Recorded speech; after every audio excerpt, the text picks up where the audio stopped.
I decided to surprise my husband at his office. Through the door, I could hear him reprimanding his subordinates with a cold and cutting tone. Propping my chin on my hand, I listened intently, while the secretary beside me looked utterly terrified. The door opened. The moment he saw me standing there, his stormy expression instantly cleared, turning into a bright, gentle smile. "Did I scare you?" he asked softly. "Sorry, I'll watch my tone next time." After everyone had left, I tugged at his sleeve. "Can you, maybe, talk to me in that same tone you used just now? Please, I really like it." The last time I saw Daniel Huber was during the explosion. Always meticulous and well-groomed, he had been kneeling beside me, his voice steady as he said, "Jess, don't be afraid. I'm here with you." He was 38 years old. With billions in assets, he abandoned it all, choosing instead to die with me in the fire. A midsummer evening. Outside the window, the setting sun burned red like blood. The sweltering wind drifted into the room. I woke up from my dream, staring blankly at the ceiling. The clock in the corner ticked softly, and the calendar lay silently on the table. "Madam, Mr. Huber called earlier. He said he won't be coming home tonight." Lou, our housekeeper, spoke from the living room, her voice calm and composed. I lowered my gaze. A brand new wedding ring gleamed on my finger. I closed my eyes. I was back. 10 years ago. The blazing fire and the warmth of his embrace had felt so real. In those final moments, Daniel Huber had whispered to me, "Jess, don't be afraid. I waited too long for you in this life. In the next, I'll find you sooner." Was this a dream, or reality? I pinched myself. A dull pain spread from my thigh. Outside, the honking of cars jolted me from my daze. After the shock faded, a deep, lingering ache took its place. A carefully orchestrated misunderstanding had made me resent Daniel Huber for years. During that time, his rivals had done everything they could to crush him, leaving him barely able to breathe. At home, I had treated him with cold indifference, so he rarely came back. Daniel Huber had lost his parents early in life and had no other family. For half his life, he had guarded a business empire, alone. By the time the truth came out, we only had a few months of happiness left. We even had a child. But before I could tell him I was pregnant, I was gone. "Madam, the flowers have arrived. Should we leave now?" Lou walked in, snapping me out of my thoughts. "What?" I was still lost. "The flowers. Weren't you going to visit Mr. Cowie?" Patrick Cowie. Hearing that name, I froze. A tangled mess of memories suddenly found a loose thread. So it was today. Patrick Cowie was my childhood friend.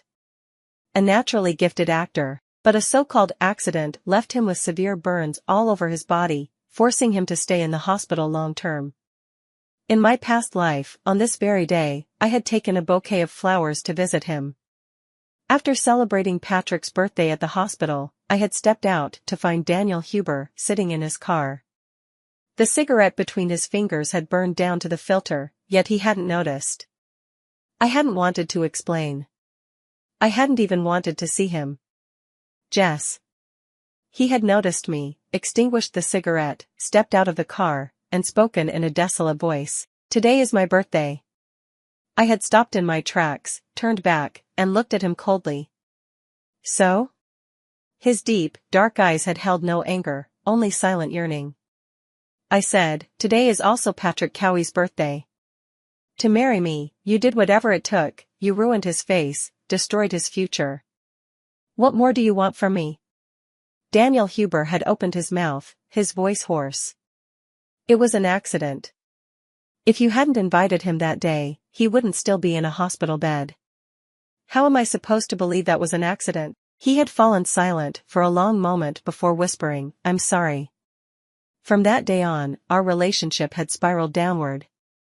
A cold war that lasted years.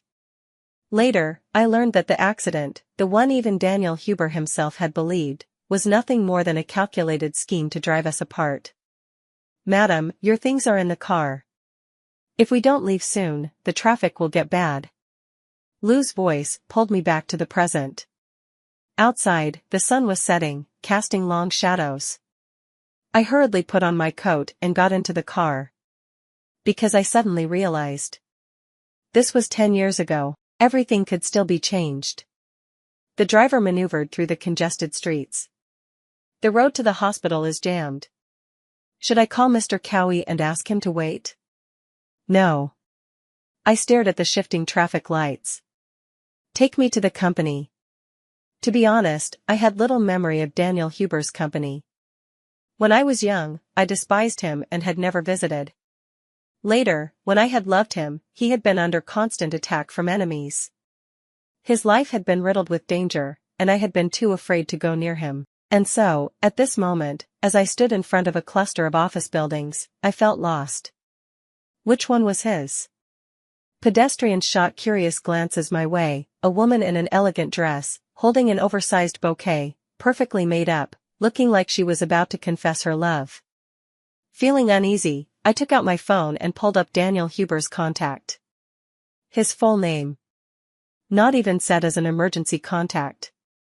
I pressed the call button, expecting a long wait. But after just 2 rings, he picked up. A cool, detached voice came through the receiver. What is it? Hearing his voice again, my chest tightened. My eyes burned. My voice trembled as I choked out. Daniel, where's your office? I can't find it. The pedestrians' gazes grew even stranger. A woman, standing on the sidewalk, crying as she called her husband, because she couldn't find his office. On the other end, it sounded like he was in a meeting. He paused briefly, then said, "That's all for today." Then, to me, "Stand on the sidewalk. I'm coming down." A few minutes later, Daniel Huber stepped out of the building, his tall frame cut through the neon lights, dressed impeccably in a suit, exuding an air of aloof elegance.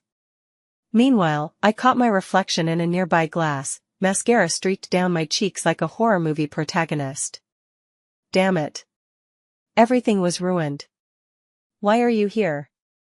His tone was distant. Almost cold. I turned around. A tall, handsome man stood before me, his expression frozen as he took in my tear-streaked face. Daniel Huber was always immaculate. Like a flower blooming on a cliff's edge, untouched by the world. Sorry, I lowered my head, unable to meet his gaze. I didn't mean to bother you. Today. He started, but didn't finish. I knew what he wanted to say. Today, I should have been at Patrick Cowie's birthday.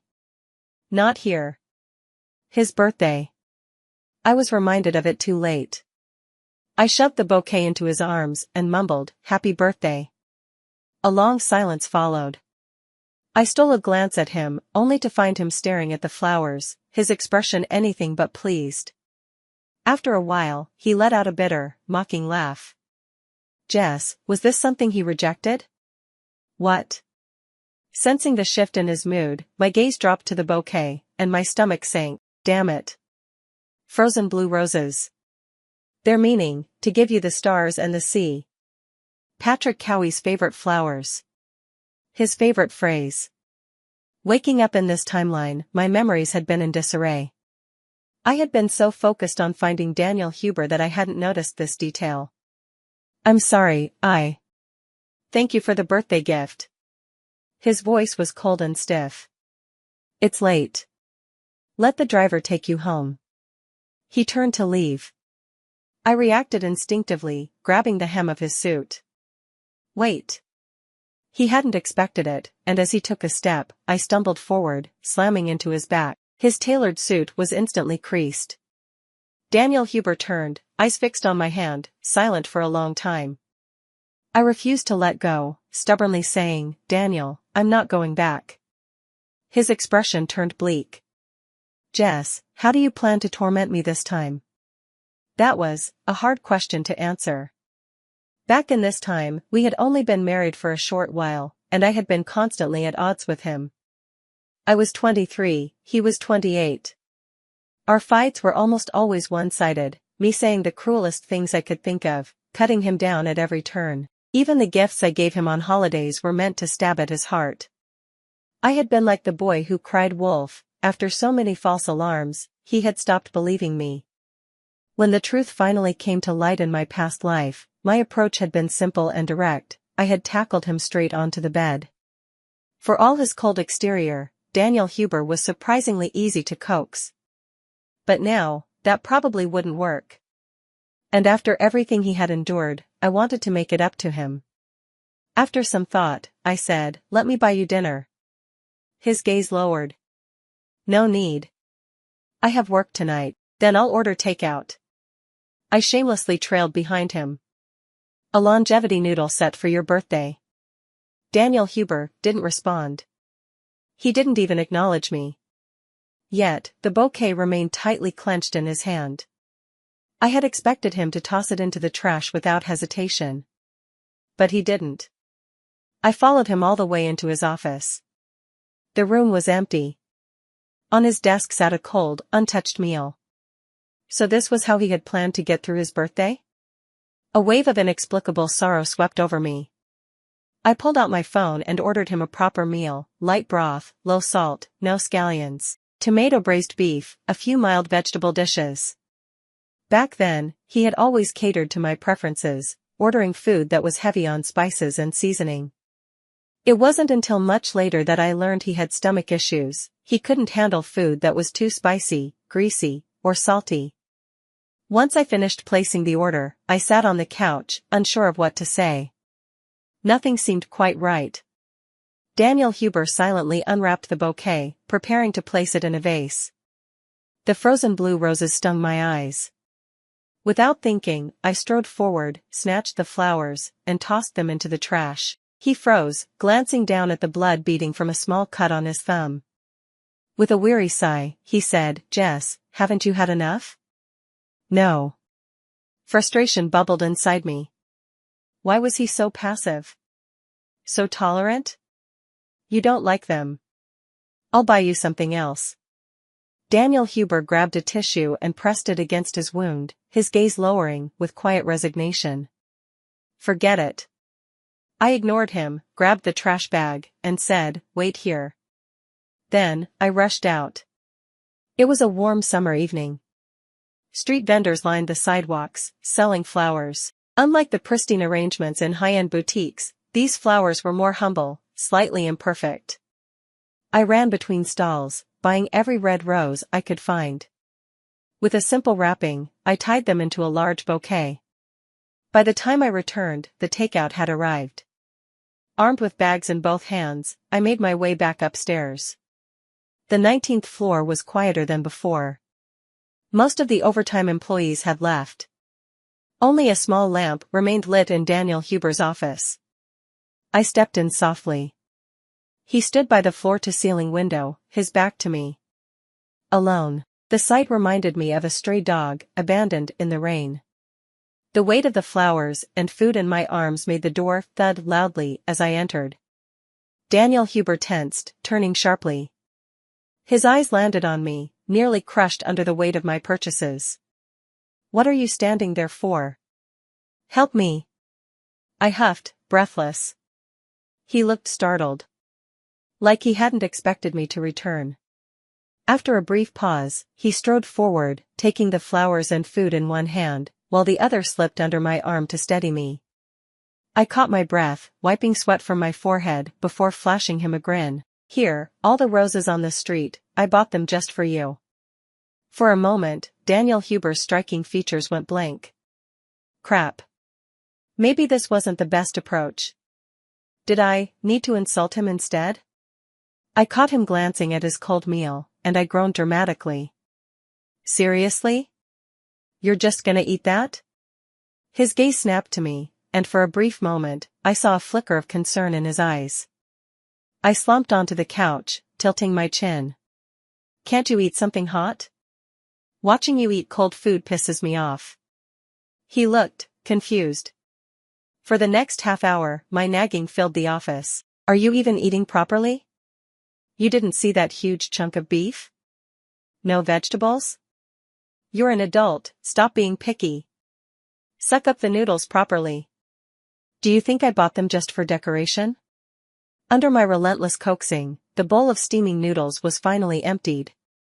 I had also ordered extra steamed buns, just in case, and even gave him my own osmanthus cake. At this rate, I'd be nagging him into old age. My throat was dry from all the talking. Suddenly, a cup of water was placed in front of me. I looked up. Daniel Huber was staring at me. Drink some water before you keep scolding me. His expression had softened. His eyes were still distant, but at least the cold, wary edge had faded. Suppressing the urge to hug him, I whispered, Daniel, let's live well together from now on. At my words, his gaze shifted away. He silently cleaned up the dishes, deliberately avoiding my question. Put on your coat. I'll have the driver take you home. But I just got here. He swiftly opened the door, as if trying to escape. As if he needed an excuse to be anywhere but here. It would be a lie to say I wasn't disappointed. I had been reborn, but somehow, this man was even harder to win over than before. I slumped onto the couch, contemplating my next move. Should I tackle him straight away? Or have a heartfelt conversation first? Just then, my phone rang. Distracted, I answered without thinking. On the other end, a voice from the past. Jess, where are you? The excitement in my heart plummeted. I had almost forgotten about him. It's you. My voice lacked warmth. Patrick Cowie chuckled gently. I've been waiting for you. Didn't we agree to celebrate my birthday together? My fingers clenched tightly around the phone, knuckles turning white. Memories of my past life came flooding back. Patrick, we grew up together as friends, right? Patrick Cowie sensed something was off and corrected me gently, Jess, we're family. Family, I echoed, then suddenly asked, is there nothing you want to tell me? He paused before sighing, I'm sorry. I shouldn't have secretly eaten the cake. See?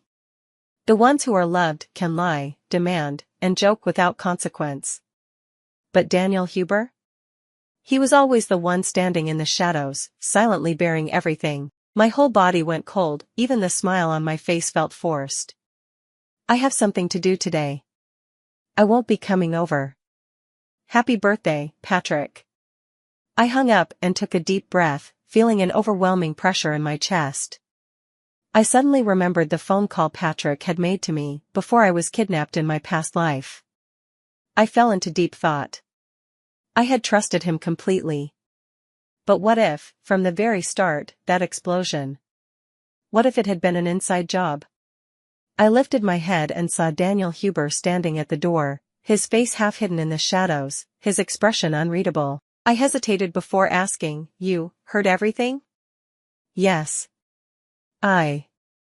Let's go. His voice was calm, almost unnaturally so, as if he was suppressing something. The car is waiting downstairs. I opened my mouth, wanting to explain what was coming. But how could I tell him without sounding insane? I followed him out, guilt churning in my stomach. Daniel. He slowed his steps slightly, but didn't turn around. That was Patrick on the phone. I rushed out. I really did promise to celebrate his birthday yesterday. But today is different. I'm from the future. Daniel Huber suddenly stopped in his tracks and turned. His eyes were like ice. Enough. He shut his eyes for a second, steadying himself. Then, as if choosing to focus on something else, he said, dinner was good. And I'm glad you stayed with me tonight. I stared at him, seeing the pain buried deep within his gaze. Daniel Huber's lips were pale, and his voice was almost trembling as he spoke, so in the end, you're still going to Patrick. I get it. This is the price I have to pay. In my past life, Daniel Huber had told me, every time I showed him the slightest bit of warmth, he had to exchange it for even greater suffering. So he never dared to ask for more. He had always been prepared for me to leave. And now, hearing those same words again, it felt like a knife twisting in my heart. That night, in my past life, while I was gone, his birthday dinner had been nothing more than a cold, untouched meal. No one had wished him a happy birthday. So that was why he had waited for me outside the hospital, wasn't it? All he had wanted was to hear me say, "Happy birthday," and I had told him to mind his own business and stay far away from me. The weight of regret nearly suffocated me. He averted his gaze. "I'm sorry, I shouldn't have said that. It's getting late. If you're going to the hospital, go now." I grabbed his hand. Firmly. Boldly. Intertwining my fingers with his. His whole body stiffened, but he didn't pull away. Instead, his voice dropped to a hoarse whisper. "Jess, what are you doing? Haven't you humiliated me enough?" I looked up at him and suddenly reached for his tie, pulling him down to my level. "Husband, don't move," for simple words sealed him in place. I stood on my tiptoes and kissed him. His lips were cold. The elegant scent of pine wrapped around me as I clumsily deepened the kiss, my arms wrapping around his neck, pushing him back against the wall. At first, he was frozen. Then, he was shocked. And finally, he surrendered, closing his eyes in defeat. His perfectly pressed shirt crumpled under my grip. Somewhere along the way, he wrapped an arm around my waist, pulling me closer, holding me tighter, until there was no space left between us. The lights flickered on and off, and in the darkness, we broke apart, foreheads pressed together, breathing heavily. "Jess," Daniel Huber's voice was low and strained, "don't do this. You don't like it?" "It's not that." After a long silence, he finally said, "Don't tempt me. While I still have reason, go to him." "Would you really let me?" I whispered into his ear, letting my breath tickle his skin.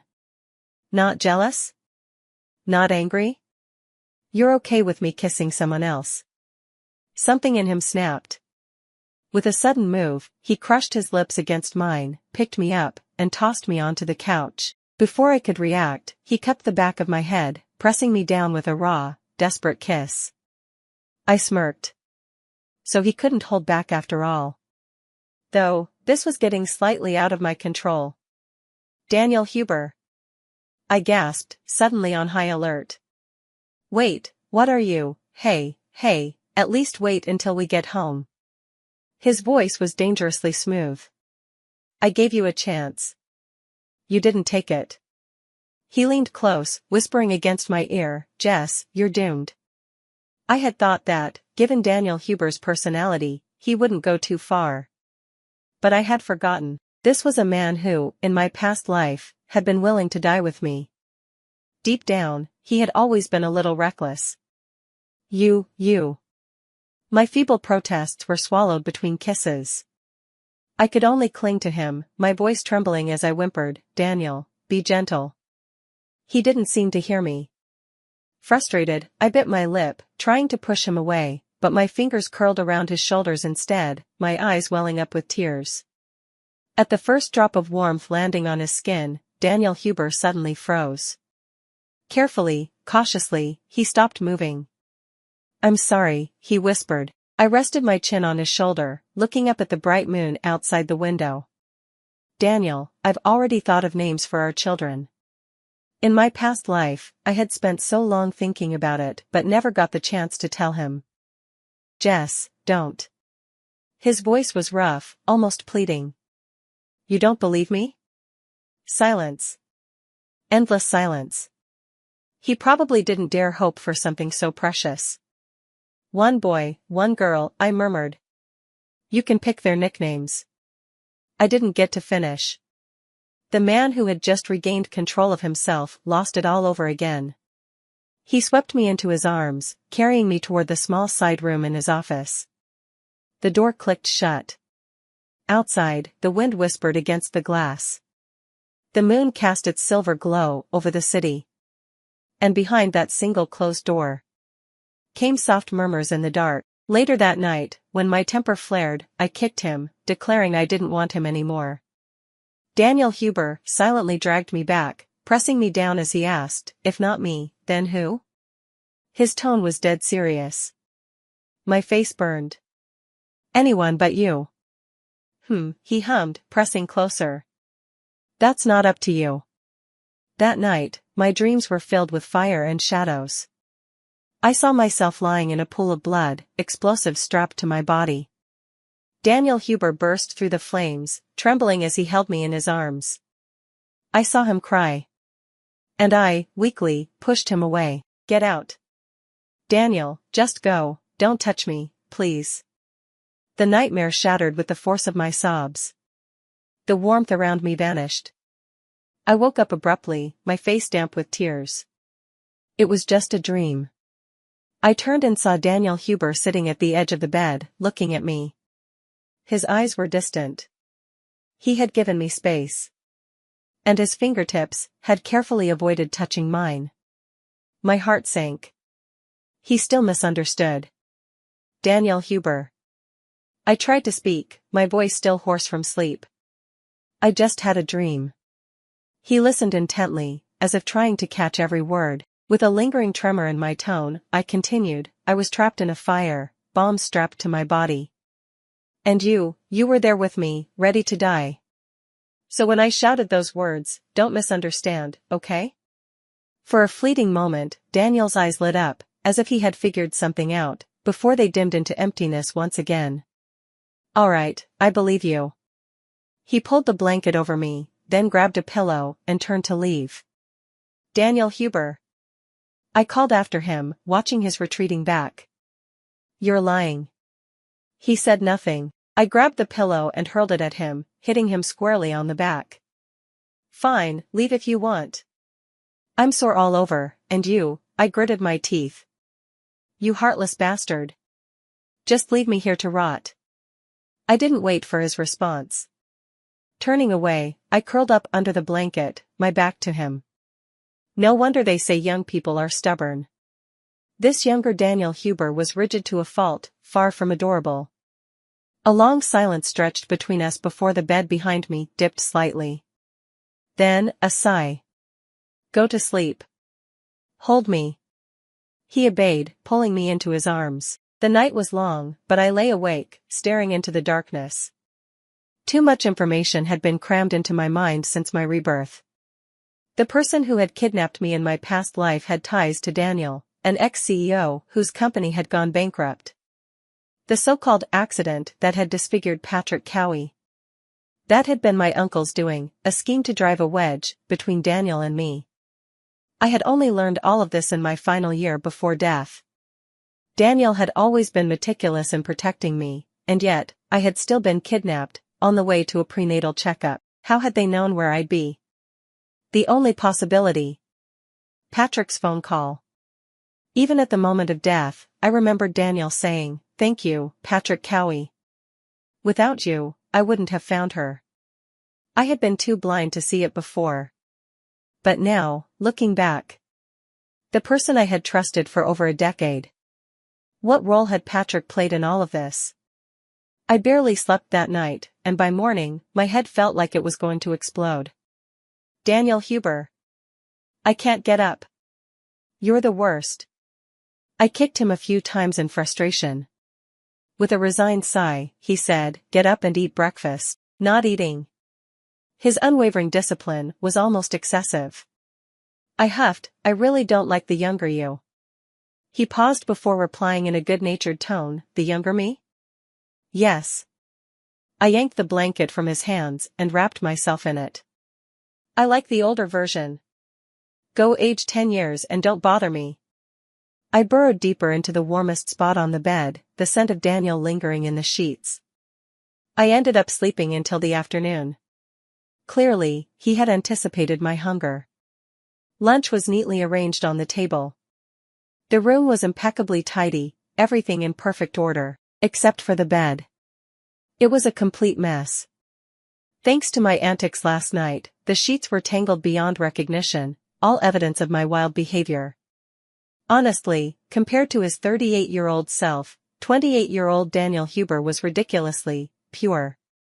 I shook my head, clearing away any embarrassing thoughts. After a quick wash-up, I devoured my meal, threw on one of his shirts, and peeked outside the door. The office was silent. A video conference was playing on the computer. The evening sun slanted through the floor-to-ceiling windows, casting a warm golden light on Daniel's crisp suit. It softened the sharp, distant aura he always carried. My heart skipped a beat. And for some reason, my ears felt hot. Daniel had always been perceptive. The moment I opened the door, his gaze lifted to meet mine. He froze. Seeing what I was wearing, his expression briefly blanked out. I cleared my throat awkwardly. After confirming there was no one else around, I mustered the courage to walk over and sit across from him. Pulling out my phone, I noticed several missed calls and a dozen texts from Patrick Cowie. All from late at night. That was strange. By then, I should have been half-conscious, yet I hadn't been woken up by the sound. Could it be? I turned to look at Daniel. He was focused on his work, seemingly oblivious to my presence. Right.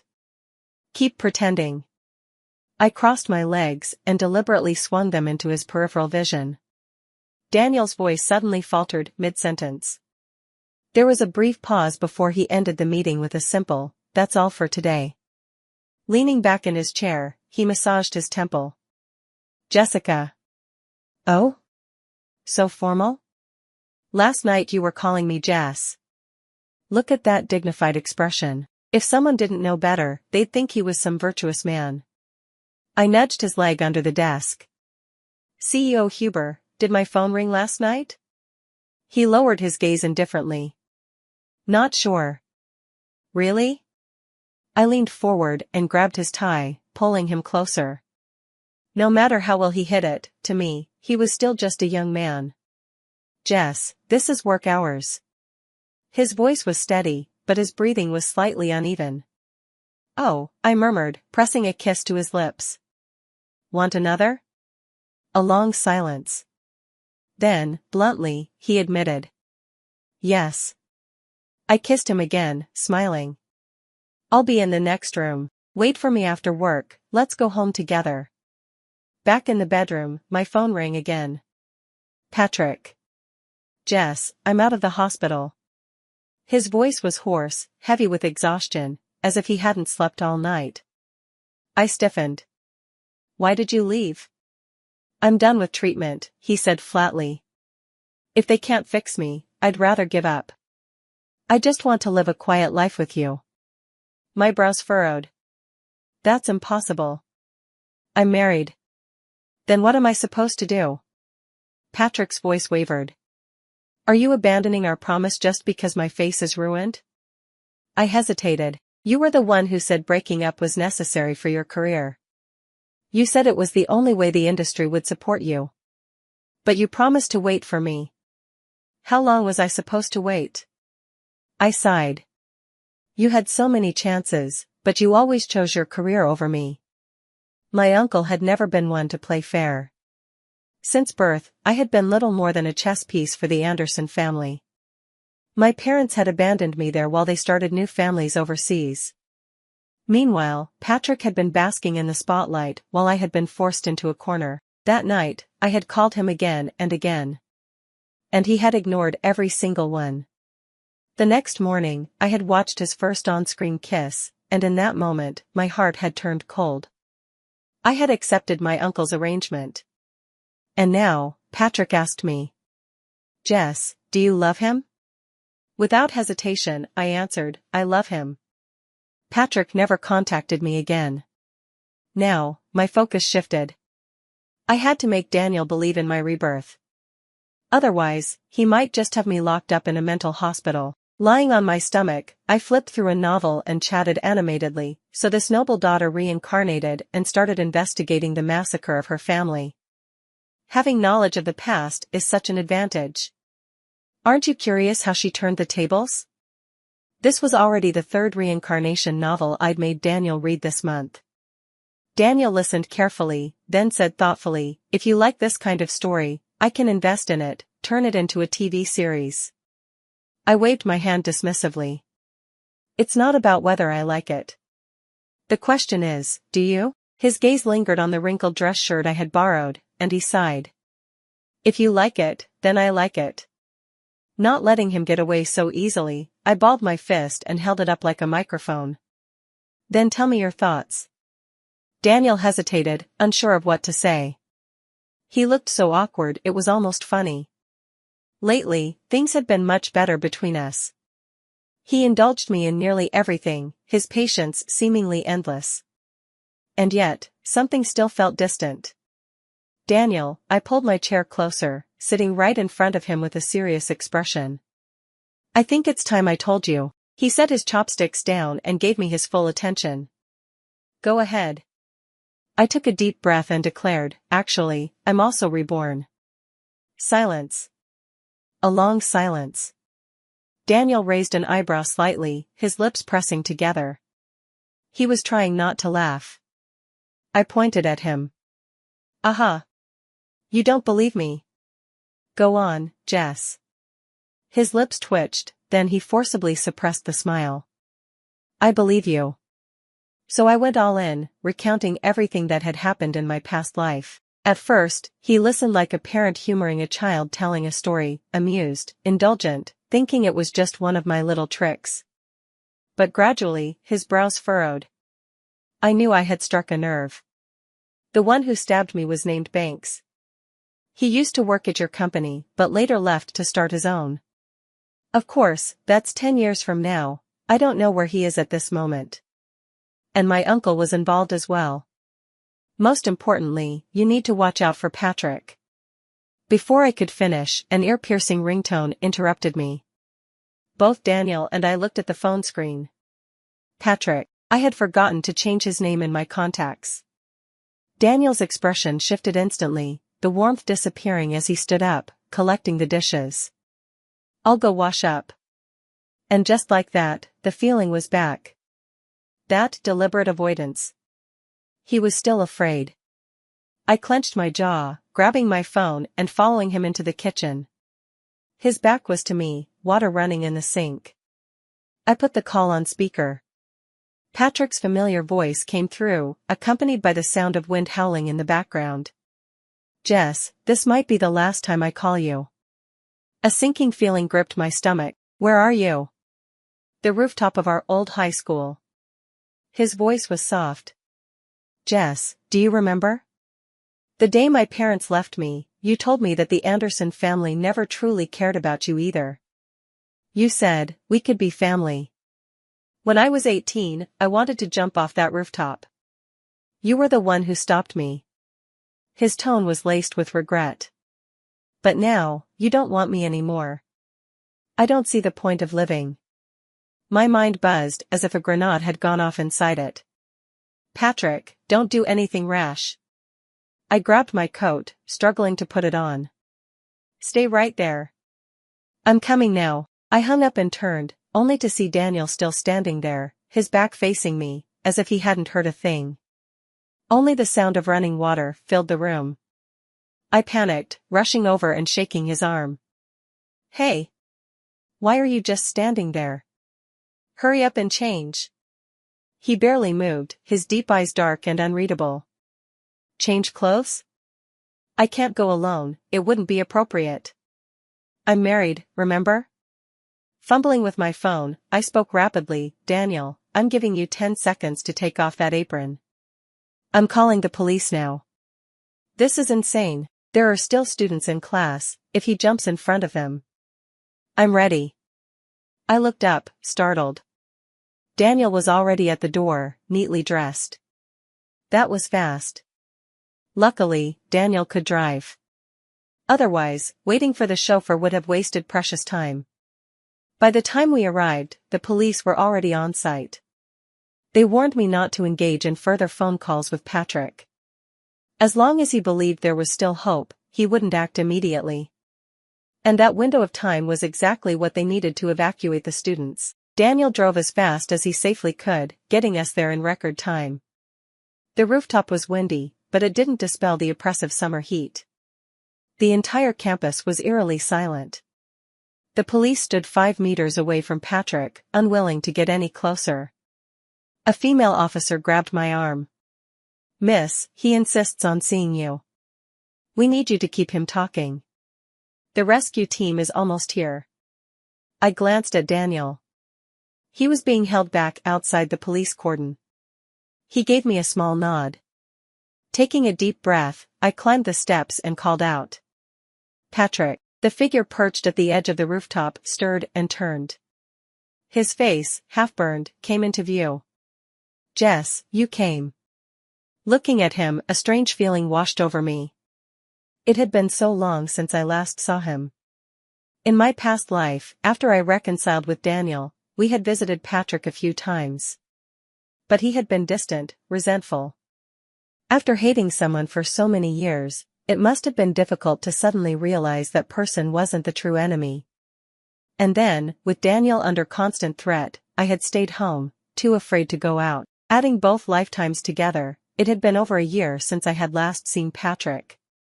Patrick, come down first, okay? He ignored my plea, simply gazing at me. I'm sorry. His eyes flickered toward the crowd, toward Daniel. You were right. I was too selfish. You told me before you got married that we would only ever be family. But I was too greedy. I thought of all the years Patrick and I had survived together. When thugs bullied me, he took the hits for me. When my uncle threw me out, he ran through the rain to find me, bringing me back home. For a moment, I hesitated. Could he really be the one who had betrayed me? Patrick smiled faintly. You always promised to celebrate my birthday with me every year. Sing me a birthday song, and I'll come down. All right, I'll sing. The wind quieted as the melody floated into the night. But as I sang, a ridiculous thought crossed my mind. I had never sung Daniel a birthday song. I needed to make it up to him when we got back. As the song ended, Patrick stood up. Facing me. Thank you. It's been so long since I heard you sing. His voice was eerily calm. I have one more question, he murmured. Go ahead, do you still love me? I hesitated before finally answering, you are my family. From the moment he stepped onto that stage, he had been nothing more than that. Patrick's deep gaze flickered toward the crowd, toward Daniel. The rooftop wind was starting to chill me. Let's go back, okay? Patrick withdrew his gaze, smiling softly. Jess, I love you. Then. He spread his arms wide and fell backward.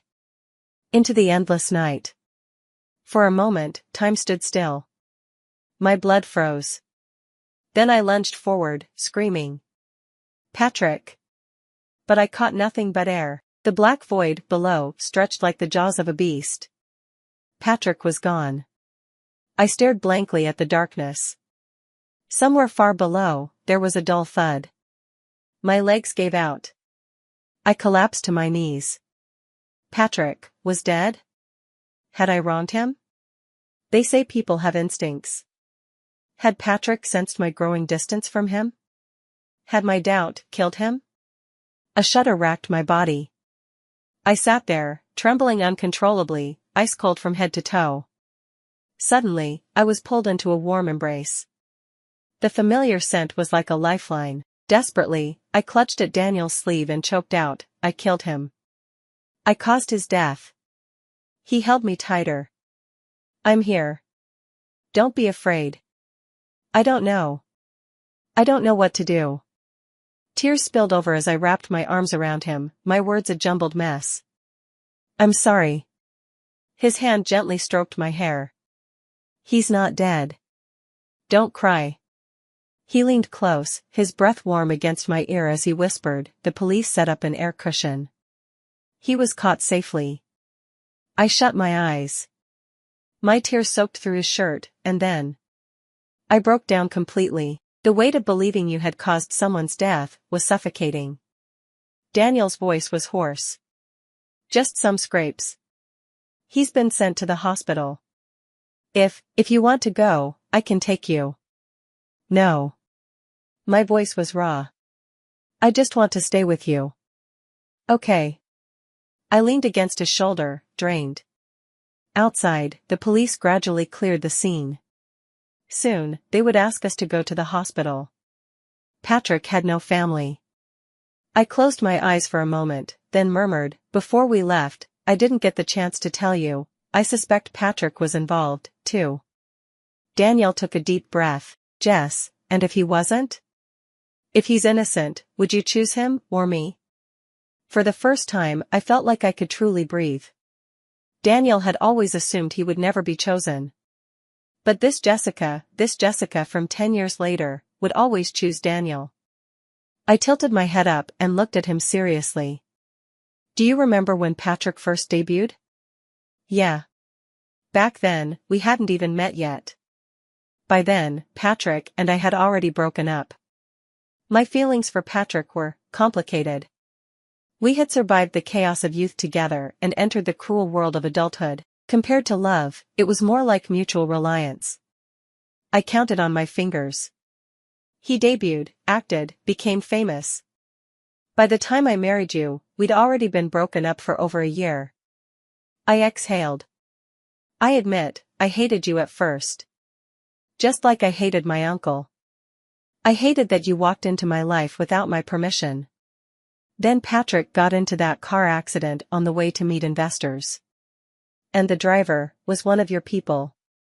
So I lumped you together with my uncle, cold, ruthless, willing to destroy someone's future over a grudge. I never hated you because I loved Patrick. I never loved Patrick. I just couldn't stand people like you.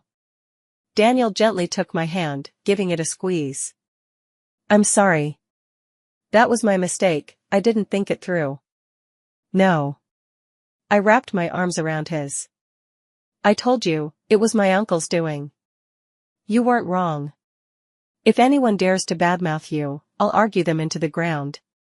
He was quiet for a while, then murmured, thank you. For what? For the first time, someone is standing up for me. Guilt pricked at me again. Few people ever mentioned Daniel's family. He had no one to defend him. His gaze softened, and then he asked, can you tell me, when did you start liking me? The night was dark, but I could see the longing in his eyes. I smiled. One time, you came home drunk and accidentally kicked over the scarf I was knitting for a stray dog. You sat cross-legged on the floor at midnight, trying to figure out how to knit a new one.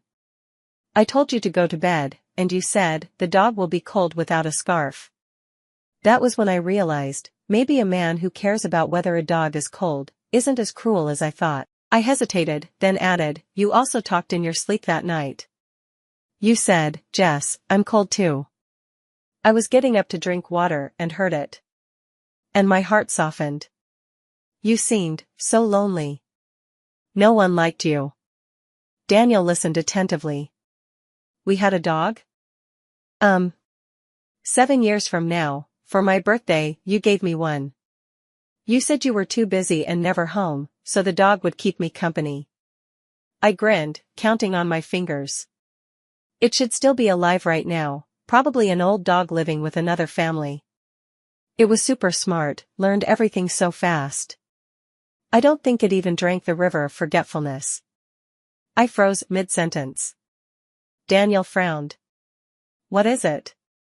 I grabbed his wrist, my voice shaky. Patrick, he's like me. What do you mean? On the rooftop. I turned my head, my frown deepening. Right before Patrick jumped, he said, it's been so many years since I heard you sing me a birthday song. But last year, I celebrated his birthday. Daniel narrowed his eyes. He understood instantly. You mean, in your past life, you went years without celebrating his birthday? Yes. A chill ran down my spine. If he's been waiting for that birthday song for years, then there's only one explanation. Our gazes met. We saw the same realization in each other's eyes. To the hospital. 30 minutes later, the doctor informed us that someone had taken Patrick away. When we pressed further, they refused to give any information, citing patient confidentiality. It was impossible to believe Patrick had nothing to do with what had happened. On the way back, I turned the thought over and over in my mind. Do you think he jumped on purpose? Daniel tapped his fingers against the steering wheel. Usually, when someone is on a lower rooftop, the police will set up an air cushion. If it were me, I'd be 100% sure I'd survive the fall. I studied his side profile. Oh, so what do you think his motive was? Daniel gave a low chuckle. To manipulate you, to make you sympathize with him. It was the first time in 2 lifetimes that Daniel had ever said something so jealous. I pressed my lips together and nodded solemnly. You seem pretty experienced in this. Men understand men best. He replied dryly. I didn't tease him further. Instead, I stared out the window, lost in thought. If I could warn Daniel 10 years in advance. If I could tell him who to be cautious of. Things wouldn't turn out the same way.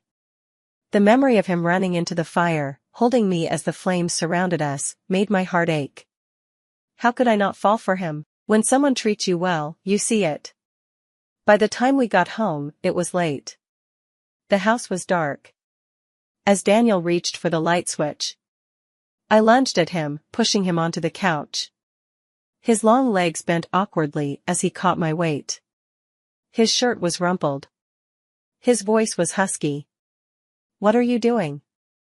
I leaned in close, my lips grazing his ear. Daniel, I whispered, I love you. His breath hitched. His Adam's apple bobbed. He held my waist to keep me from falling off. Get off. His voice was strained, almost panicked. I blinked in surprise. Wait, you? Don't say it. He covered my eyes, his tone cold. And don't look. Everything went black as his warm palm covered my eyes. My eyelashes brushed against his skin with every blink. Who would have thought 3 simple words, I love you, could shake him so completely? I grinned. I love you. I love you. Teasing words, light as feathers, tickled his heart, stirring a slow-burning fire. My hand pressed against his chest, feeling the rapid thud beneath my palm. Softening my tone, I murmured, Dan, I love you. The next second, his lips crashed onto mine. For the first time, he was utterly dominant, trapping me between the couch and his body, leaving me no room to refuse his affection. His hands, as if handling the most precious of treasures, traced my face, my neck, cradling me with reverent tenderness. He sighed against my lips. You're so stubborn. Aren't you hungry? Starving. I clung to him like a koala, slipping my hands into his shirt. Hungry. Let's eat. He remained unmoved. I decided to go all in. Hey, have you thought of a name for our baby yet? Daniel's gaze darkened. He carried me past the dining table, heading straight for the bedroom. The scent of roasted chicken wafted into my nose, and my attention wavered. I peeked at the table, my eyes lighting up. Wait, hold on, Aunt Lou saved me a drumstick. Forget about it. For the first time, Daniel heartlessly denied me. You had your chance. Now, I make the rules. Daniel wasn't just good at negotiations. He was an absolute shark in them. His voice in the darkness was a whispering tide, pulling me under. Scattered kisses trailed along my fingers, then melted into my heart. I belong to you. Drunk on his scent, I hummed lazily, flipping over to pin him down. Mine. All mine. Later, after a shower, my body felt heavy with exhaustion. I burrowed into his arms, fingers lazily tracing over his skin. He was like an oversized dog, docile, patient, never losing his temper. Jess. My voice was thick with sleep. Back when we first got married, you promised to go to the movies with me. The next day, you canceled, saying you had a stomachache and went to the hospital. His tone was unreadable. Did you go to see Patrick? I blinked, trying to recall. That had been so long ago. If I remembered correctly, Patrick had nothing to do with it. That night, Daniel had sent me a small cake. Then I'd gone overboard and eaten an entire bag of spicy pickled chicken feet. End result? A nasty case of gastroenteritis. I spent the day hooked up to an 4 before going home to rest. But from Daniel's voice, something wasn't right. Sleep fled instantly. I sat up. Daniel seemed momentarily startled, then muttered, sorry. No, wait, don't apologize. I'm not mad. I crossed my legs, facing him. I just want to know, why did you think I was with Patrick? With his resources, he could have easily checked my whereabouts. He would have known I was half dead in the hospital, hooked up to N4. Yet, he never investigated. After a long silence, he finally admitted, I could see Patrick's social media posts. Patrick? Posting? He never liked social media. We locked eyes. We were both thinking the same thing. Daniel handed me his phone. I opened Patrick's profile. The moment I saw the posts, my mind went blank. August 9th, Jess said she's celebrating my birthday today. Thank you, my love. August 1st, tasted Jess's home-cooked meal today, just like before. Frantically, I scrolled back. Until I reached a post from 6 months ago. The movie is out. Waiting for Jess to come watch it with me. The exact day I had gastroenteritis. I flipped to my own phone. Patrick's feed was completely empty. These posts had been private, visible only to Daniel. And yet, since marrying Daniel, I had barely seen Patrick. At most, I had paid his hospital bills and occasionally answered doctor calls. I had truly treated him like an old friend. But behind my back, he had been hurting the people I cared about. I clutched my head, furious. And you believe this? There wasn't a single picture of me. Daniel lowered his gaze, staring at the blank screen in my hand. Something inside him flickered to life. Jess, I didn't dare not believe it. He kept opening and closing the app, as if double-checking, or maybe just processing this newfound truth. I was afraid that if I investigated, I would find out that you really had gone to see him. And if that were the case, I'd rather not know. My heart clenched. You could have just asked me. I stopped mid-sentence. Right. He wouldn't have dared. Back then, I had despised him. If he had asked, I would have cut him down with cruel words. Even if the truth was innocent, the way I would have spoken it would have only hurt him more. I exhaled deeply. I was wrong. Then, without hesitation, I threw myself into his arms. My eyes stung. I'm sorry. I'll never take my anger out on you again. A low chuckle rumbled from his chest as he kissed my temple. It's all right. I actually like it when you get angry. You look cute. Just, don't ever say you don't want me again. And with that, the last wall between us crumbled. Daniel had some kind of masochistic streak. If he didn't get scolded at least once a day, he'd feel out of place. On an early autumn morning, I snapped. Daniel, are you trying to work yourself to death so I can give you an Employee of the Year banner?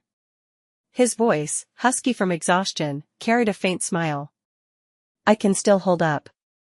Last night, he had come down with a fever. I had called the family doctor, forced some medicine down his throat, and wiped his burning skin with a damp cloth.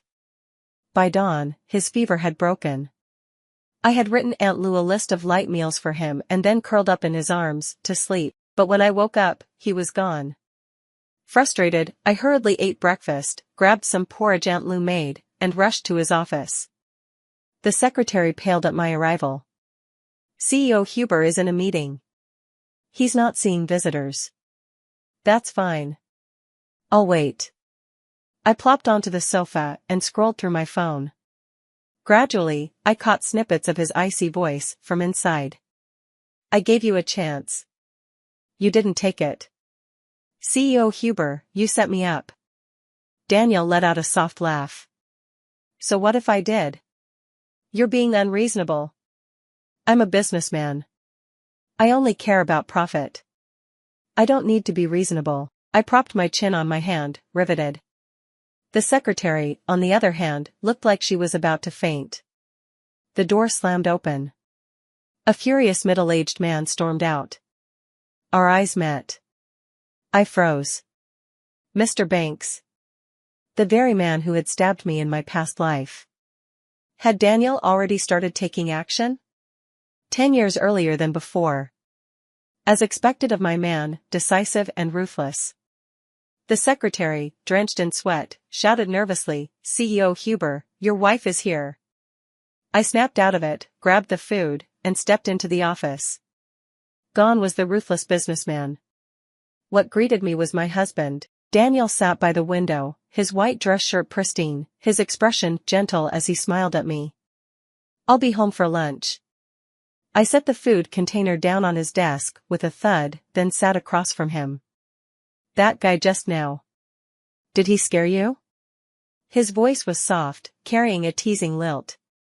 "Sorry, I'll watch my tone next time." "No, that's not it." I scratched my head. "That man, he's the one who stabbed me in my past life." A cold gleam flashed through Daniel's eyes, but he simply said, "Leave it to me."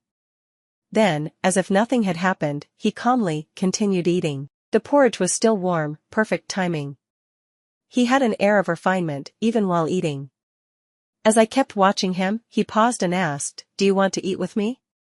"No." I hesitated, then leaned forward slightly. "Actually." Daniel set his chopsticks down, sighing. "Do you want a bag? Clothes? Use the card I gave you, or I'll go with you after work." I gritted my teeth, feeling my ears heat up. "No, can you talk to me in that same tone you used just now?" "What?" I covered my face, nearly diving under the table. "Please, I really like it." For a moment, Daniel's face went completely blank. My mind flashed back to that one night when, in a moment of insanity, I had said, "Look at me like I'm garbage." I wanted to die just thinking about it.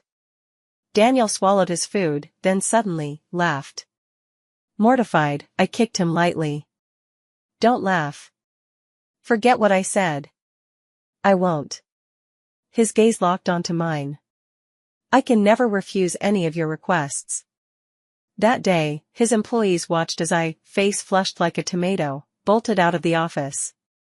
After so many lifetimes of entanglement, we were finally living like a couple in love. Daniel's social media? Taken over by me. Every other day, I posted failed cooking attempts, blurry couple selfies, and cringe-worthy captions straight out of a middle school romance novel. Daniel, ever the diplomat, gently protested, "Jess, I do have some friends on here." Translation, "You're embarrassing me." But when he saw how much fun I was having, he gave up and let people roast him. Every post had a set of fixed comments. "The old bachelor has fallen. Here he goes again, showing off his wife. Blink twice if you're being held hostage by your wife, CEO Huber." Time flew by, and soon, autumn arrived. Patrick had vanished from my life. His phone was disconnected. All contact, cut off. But deep down, I knew, this wasn't over. Daniel was getting busier. He left early, came home late. At times, waiting for him at home, I thought back to our past life. It had been the same. Always busy. Always had endless things to handle. Barely had time to talk to me. "Madam, it's already 10 o'clock. You should rest." Sitting on the carpet, surrounded by my latest shopping haul, I shook my head. "I'll wait a little longer." It had been a week since I'd last seen him properly. Tonight, I just wanted to wait. With winter approaching, I had gone shopping to buy Daniel some warm clothes. A camel-plaid scarf, a wool coat, and matching fuzzy gloves, identical to mine. Juvenile, but cute. As I placed them in his wardrobe, I suddenly heard a faint buzzing sound from inside his coat. A phone? Pulling it out, I saw an email notification. I snapped a picture and messaged him with a smirk. "Brother Daniel, why do you have a secret phone I didn't know about?" He was used to my random bursts of nonsense and replied, "Work phone. Forgot to bring it. Open it for me." Still grinning, I opened the email. It better not be a love letter from someone else. If it is, I'll start a scene. The screen loaded. I frowned. John Cowie. Skull fracture and intracranial hemorrhage. I zoomed in. This guy got hit by something? Oh, wait, there's a death report. Workplace accident.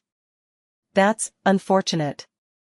Daniel's voice came through the phone, steady as ever. Put the phone back. I'll be home soon. I'll bring you a cake. Just now, you said I could look. You're so stingy. Nothing worth seeing. His tone was so casual. I shrugged, stuffing the phone back into his coat.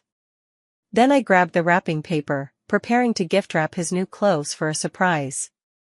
Daniel arrived right on time. Only the small lamp in the living room was left on, casting a dim glow. The clay pot stew I had made for him was still warm. I curled up on the sofa, waiting. Hearing the door open, I held my breath. Jess. He called my name softly. I didn't reply. I crept behind him and leapt onto his back. Meow. Daniel sighed, effortlessly supporting my weight. Hold on tight. Don't fall. You're not scared? I saw your shadow. Pouting, I nuzzled his neck. Come to the bedroom, I got you a present. Obediently, he carried me inside. In the center of the room sat a badly wrapped giant gift box. This is your belated birthday gift. I beamed. I didn't even cook your birthday noodles this year. I was very unsatisfied. I earned this money myself, from my designs. Sliding off his back, I proudly gestured to the box. Open it. Daniel's gaze softened. He stared at it for a long time. Jess, thank you. Hurry up. His hand rested on the box, hesitating. There's something I need to discuss with you. I blinked. Go ahead. He opened his mouth, then hesitated again. Finally, he said, we might need to separate for a while. For a second, my brain stalled. Had I misheard? Slowly, word by word, I confirmed, are you asking for a divorce? A flicker of conflict flashed through his eyes. Just as he was about to speak, I shot to my feet. I get it. I'll pack my things. Jessica. Daniel caught my wrist. At least listen to me, okay? Tears burned behind my eyes. I turned my back to him, afraid to cry in front of him. Just say it. Even if you didn't, I already know. I took a deep breath and forced a bitter smile. I hurt you, didn't I? You only stayed with me for revenge. I shouldn't have called you a tyrant when we got married. I shouldn't have stood you up and made you wait 2 hours outside the cinema. And I definitely shouldn't have smeared jam on your white shirt, knowing how much you hate mess. Silence fell behind me.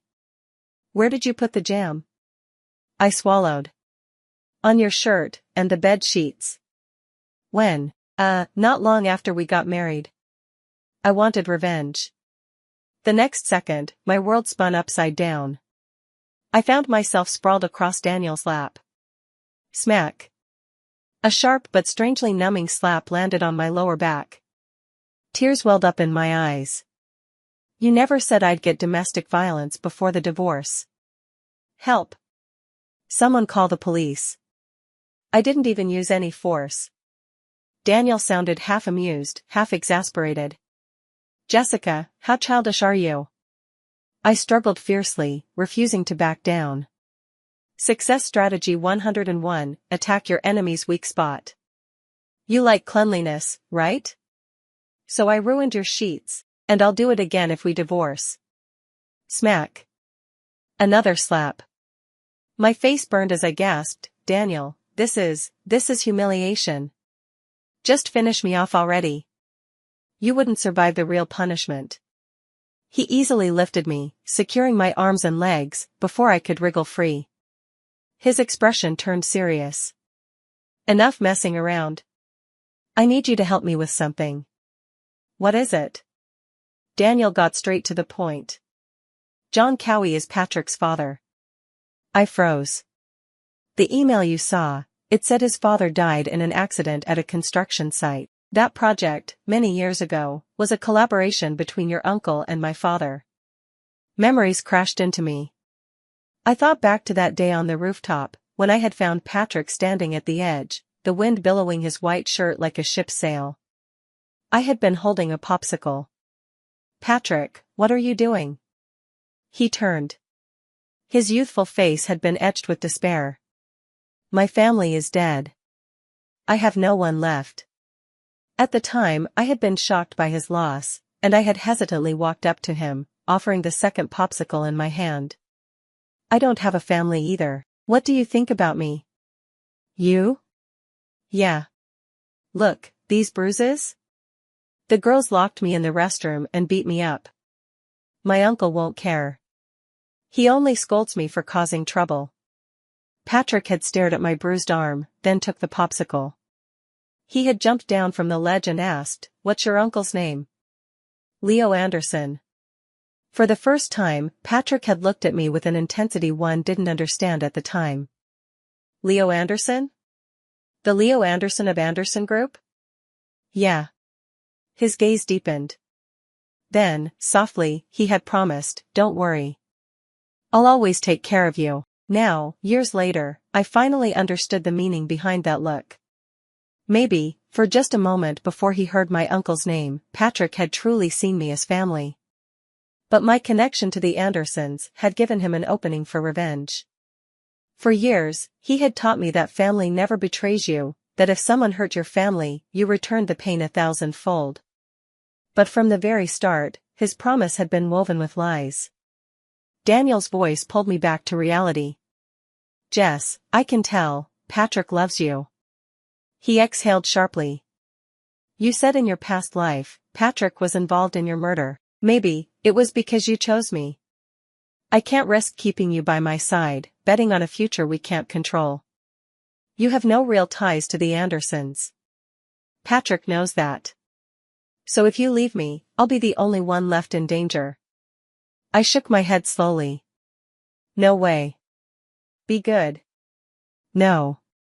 I gripped his hand tightly. "I won't divorce you." His body tensed. "Daniel, did you know? In our past life, we had a child. I never got to tell you." Daniel froze. "Really?" His voice was hoarse. I nodded. Maybe we already have one now." His gaze locked onto my stomach. For the first time, his composure completely shattered. "Daniel, I'll help you with your plan. But I won't divorce you." Weeks later, the media exploded. Renowned businessman Daniel Huber rumored to be separating from his wife. On the same day, photos of me moving out of our villa flooded the internet. Megan watched as I dragged my luggage into her apartment, delighted. "Finally. You're ditching the rich housewife life and going all in on your career?" I replied, my face deadpan. "Men are unreliable. Weren't you just calling him Brother Daniel a few days ago?" "Spill, what happened?" Meeting her gossip-loving gaze, I muttered, "I smeared jam on his bed sheets." "That's it?"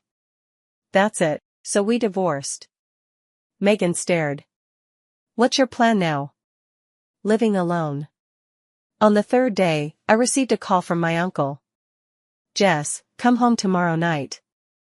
I lazily sprayed water on my lilies, smiling. "Oh?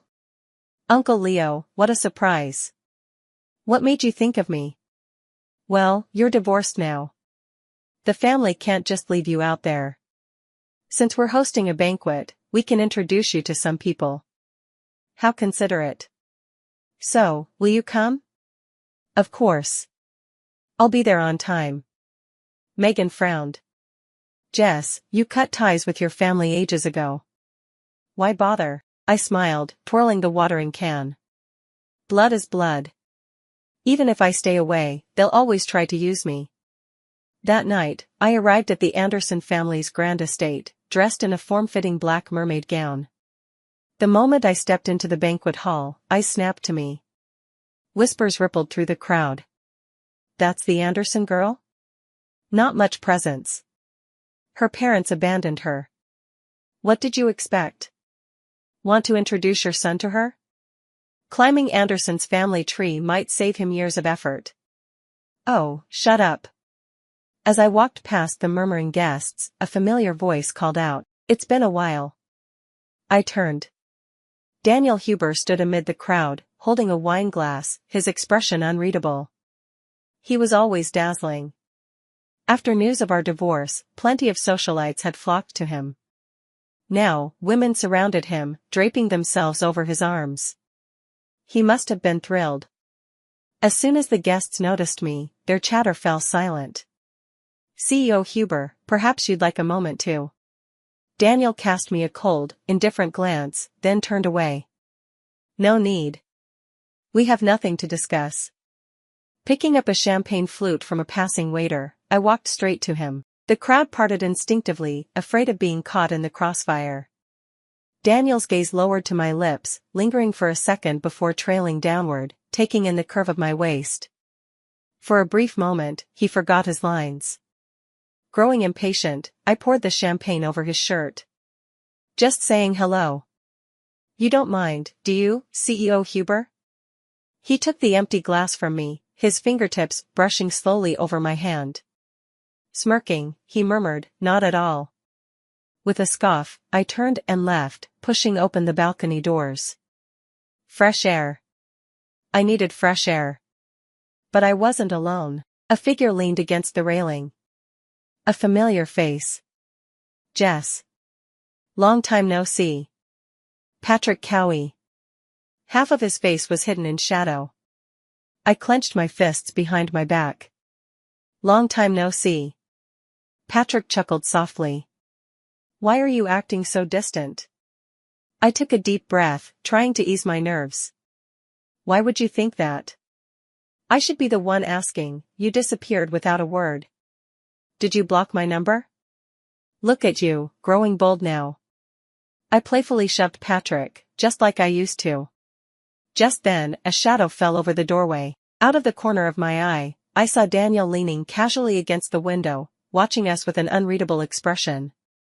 Patrick stepped further into the darkness. I had surgery. Surgery? He leaned forward slightly, and the dim light illuminated his face. The once burned skin had mostly healed. Look closely, do I look the same as before? I stared at him, dumbfounded, before forcing a nod. Yeah, the same. So we can. I took a step back, putting distance between us. I'm happy for you, really. Just then, the door swung open. My uncle entered, leading a group of guests. Everyone, let me introduce. This is my niece, Jessica Anderson. And beside her, our company's newly signed actor, Patrick Cowie. The guests immediately erupted in chatter, surrounding Patrick and me like a tide. These two grew up together, Uncle continued, his smile deepening. In fact, part of tonight's gathering is to settle an important matter, Jessica and Patrick's future. My stomach dropped. Uncle, Patrick wrapped an arm around my shoulders. Uncle, don't worry, he said smoothly. I'll take good care of Jess. I stiffened and struggled to pull away, but his grip was firm. Just when panic started to set in, he released me, seamlessly transitioning into polite conversation with the guests. I waited until the small talk ended before asking, since when did you and my uncle get so close? Patrick adjusted his tie leisurely. Only with the Anderson family's approval can I marry you. He smiled faintly. I had other plans, but you saved me a lot of trouble by divorcing. I stared at him, a cold chill spreading through my limbs. He felt like a stranger. Patrick must have noticed my discomfort, because he chuckled. What's wrong? Do I seem different from the Patrick you used to know? I had once thought his smile was warm, bright, and genuine, that we belonged in the same world. But now, I realized how wrong I had been. He took another step forward. I stepped back. Another step. I retreated until my back hit the glass doors. Jessica, I've always been like this. His grin stretched, but under the dim lighting, it looked twisted. At first, even you shouldn't have been spared. His voice lowered, pressing into my ears like a whisper of doom. But I love you. As long as you come back to me, we can be just like before. His voice softened, but the next words sent ice through my veins. You don't want to end up like last time, dying beside Daniel, do you? my entire body shuddered. He knew. He knew everything. Patrick must have noticed my dilated pupils and shallow breathing. His lips curled as he reached past me, gripping the door handle. With a light push, the door opened. The warm sound of violin music and the chatter of the banquet spilled into the night. Patrick leaned close, his breath brushing my ear as he silently mouthed, "Go back. Enjoy the party. We'll talk later." I stumbled into the crowd, heart pounding as sweat trickled down my back. The glittering chandeliers felt blinding. The chatter of guests turned into meaningless noise. I gripped the staircase railing, forcing myself to breathe. I needed to get out. Upstairs. My old room. As soon as I pushed open the door, a hand clamped over my mouth, dragging me inside. A familiar scent enveloped me. Daniel's deep voice, laced with alcohol, tickled my ears. "Where did he touch you?" My strength drained away, and I collapsed into his arms, trembling. "My shoulder." Instantly, his lips landed on my shoulder. Soft. Hot. Lingering. Daniel silently kissed away the touch left by Patrick, replacing it with his own mark. His lips trailed upward, claiming mine in a deep, slow-burning kiss. The fear and tension melted under his touch. We kissed in the darkness, lost in each other. After a long while, my cheeks flushed as I whispered, "Are you jealous?" "A whole damn tank of jealousy." His voice was low and husky. "No one else is allowed to touch you." "No one." His lips descended again, teeth grazing my shoulder. "Ah." I pushed him away. "I still have to go back downstairs." "How do I explain a bite mark?" Daniel frowned, clearly unconvinced. "They'll just say I jumped straight from a divorce to Patrick." "Do you really want to hear that kind of gossip?" He fell silent for a moment. "No." "Then control yourself." I rested my head against his chest, listening to the steady, strong rhythm of his heartbeat. "Patrick is working with my uncle. He already suspects something and has taken precautions against your plans. Are you prepared?" "Jess, if Anderson Group collapses because of this, what will you do?" So that's what he was worried about. I held Daniel's large hand and looked at the wedding ring he had quietly put back on. Warmth filled my chest. My parents had an arranged marriage and hated each other. The year I was born, they dumped me on my uncle and moved abroad to start new families. To him, I was just a bargaining chip. "If it weren't for you, I'd probably be married off to some 70-year-old man by now." I smiled faintly. "So don't worry about me. If Anderson Group collapses, it's because my uncle made shitty choices. He deserves it." The next few months, I returned to ordinary life. I had never taken a single penny from Anderson Group. Since adulthood, I had supported myself. Aside from my uncle forcing me into arranged meetings with Patrick, things were peaceful. Megan, however, was furious. "You already cut ties with them. Why are you still listening to them?" I didn't explain. Patrick knew my weak spot. If I didn't comply, he'd use my uncle to sabotage Daniel. Until Daniel tore them apart, I had to play along. At least, Patrick let me choose the meeting location. I always picked crowded, public areas, safe zones. Meanwhile, Megan had a new obsession, cursing Daniel. "Jessica, your ex-husband keeps showing up on financial news. Look at that deceptively handsome bastard." She pointed at his perfectly sculpted face on the screen. "Men like that are dangerous. If you remarry him, I'll eat dirt, upside down." I hesitated. "Maybe, leave some wiggle room? Just in case." "Fine, I'll drag you with me." Because of Megan's intense hatred, I had to sneak around just to see Daniel. One freezing winter night, I stepped out of my apartment, bundled up in a thick sweater, carrying out the trash. Daniel's car was parked downstairs. Despite the cold, he stood outside, waiting. He was wearing the wool coat I bought him, and the matching scarf. "Come here." He beckoned with his hand. I bounded over happily, jumping into his arms and pressing a finger to my lips. Shoo. Let's talk in the car. Why? Megan thinks you're a grade A scumbag. Like a criminal, I dragged him into the car. The headlights went out. The world plunged into darkness. Only the streetlights remained, casting a soft glow onto the freshly fallen snow. I fumbled in my thick down coat for a while, before pulling out a pair of knitted gloves. For you. Daniel smiled as he took them with surprising sincerity. Ms. Huber, I already have plenty of gloves. You don't like them? I reached out to take them back, but he was faster, tucking them away. Thank you. I love them. We never really had many common interests, yet we could talk endlessly. I lazily leaned on his shoulder, rubbing against him like a cat. My best friend says that if I dare to marry you a second time, she's going to. Going to what? The actual words were too crude to repeat, so I brushed it off. Something gross. Let's just say it won't end well. I sighed dramatically. I can already picture her beating me up. Daniel chuckled, intertwining his fingers with mine. Then maybe, you should pick someone else? Daniel. I smacked him hard. What nonsense are you talking about?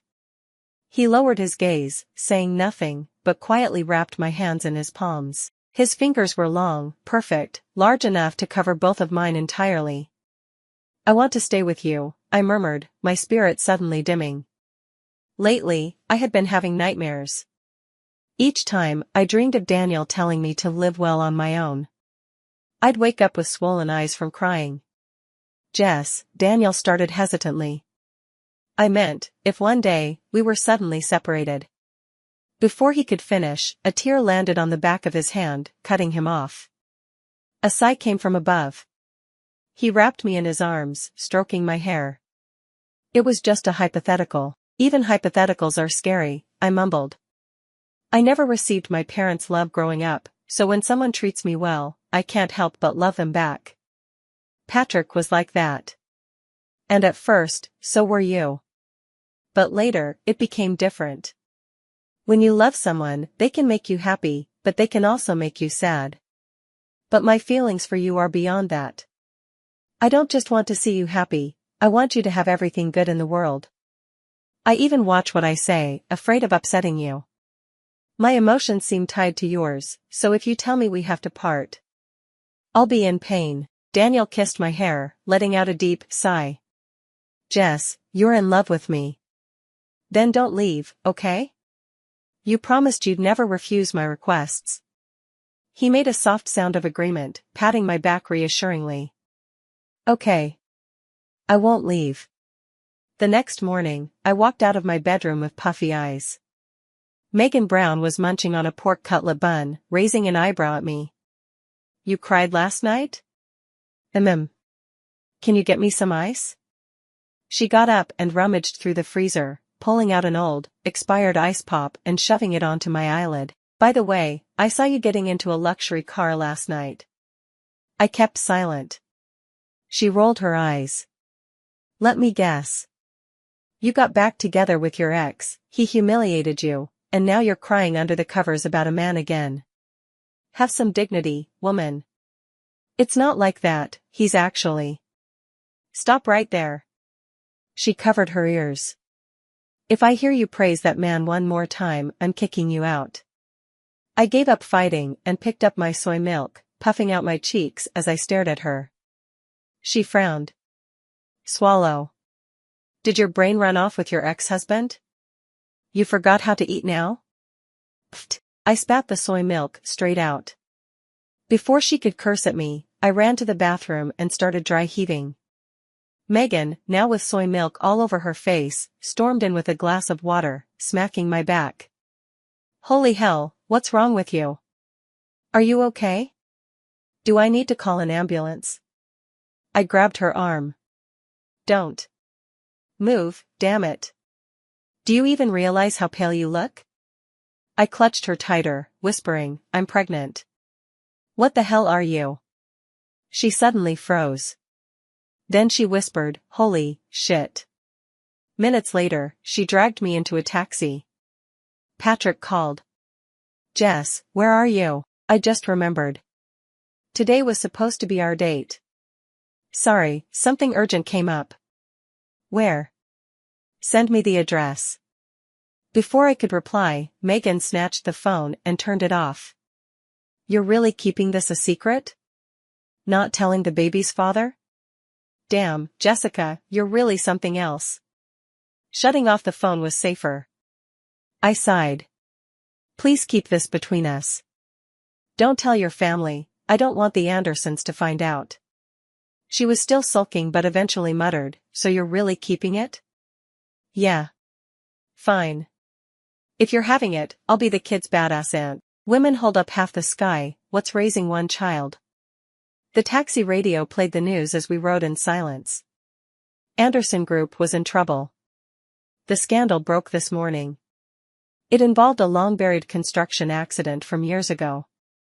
Since the company Daniel's family was tied to had once partnered with them, the fallout spread. Megan tightened her grip on my hand, looking at me with worry. I shook my head. I'm fine. I hadn't expected Daniel to act this fast. Anderson Group's other scandals were also being exposed, one after another. It was only a matter of time before the final straw collapsed the entire structure. I thought of the past life, where my uncle orchestrated everything, even hiring Mr. Banks to plant that bomb. But this time, it was 10 years earlier. Daniel's empire was at its peak. My uncle hadn't yet become as powerful as before. Maybe, just maybe, the worst wouldn't happen this time. Traffic was light. The ride was smooth. Halfway through, my eyelids grew heavy. Wake me when we get there. I mumbled, leaning on Megan's shoulder. Before I could hear her response, I passed out. Somewhere in the distance, a sharp voice pierced through. Jessica!